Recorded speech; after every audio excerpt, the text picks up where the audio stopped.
વાત કરીએ અરવલ્લીની મેઘરજના હીરાટીંબા ગામે ગેરકાયદેસર ખોદકામ ઝડપાયું છે। જંગલ ખાતાના સર્વે નંબર 37માં આવેલા તળાવમાં જેસીબીથી ખોદકામ કરવામાં આવ્યું। વન ખાતાની કોઈ મંજૂરી વિના માટી કાઢવામાં આવી રહી હતી। વન વિભાગ મેઘરજ માલપુરની ટીમ ત્રાટકી હતી। ચંદુભાઈ મારીવાડ સામે ગુનો નોંધવામાં આવ્યો। ગેરકાયદેસર ખોદકામ મામલે કાયદેસરની કાર્યવાહી શરૂ કરવામાં આવી છે। જંગલ ખાતાના સર્વેને લઈ વિગતો સામે આવી છે, જેમાં વન વિભાગ મેઘરજ માલપુરની ટીમ ઓચિંતી ત્રાટકી હતી। અરવલ્લીમાં આ કાર્યવાહી થઈ છે। ચંદુભાઈ મારીવાડ નામના વ્યક્તિ સામે ગુનો પણ નોંધાયો છે।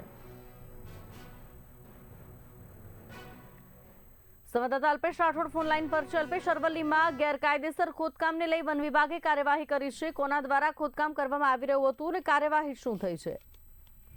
ચોક્કસથી એક તરફ તાજેતરમાં જ અરવલ્લી ગિરિમાળાઓને ખનન બાબતે એક સુપ્રીમ કોર્ટના મહત્વના ચુકાદામાં એવું કહેવાય કે લોક રોષના કારણે હાલ પૂરતો આ મુદ્દો સ્થગિત કરવામાં આવ્યો છે।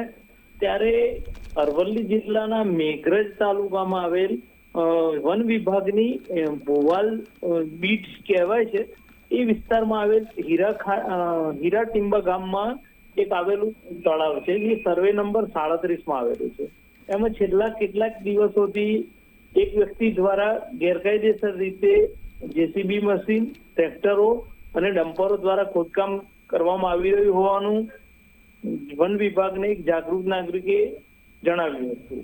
આ માહિતીના પગલે વન વિભાગ આજે વહેલી સવારે સ્થળ ઉપર ત્રાટક્યું હતું। એમાં મેઘરજ અને માલપુર તાલુકાના બંને તાલુકાના વન વિભાગના કર્મચારીઓનો કાફલો ત્રાટક્યો હતો।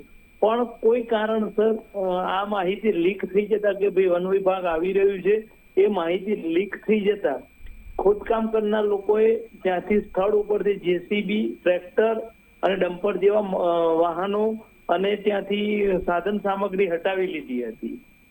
જી બિલકુલ, માહિતી બદલ આભાર। તો ગેરકાયદેસર કાર્યવાહી મામલે આ વિગતો સામે આવી છે।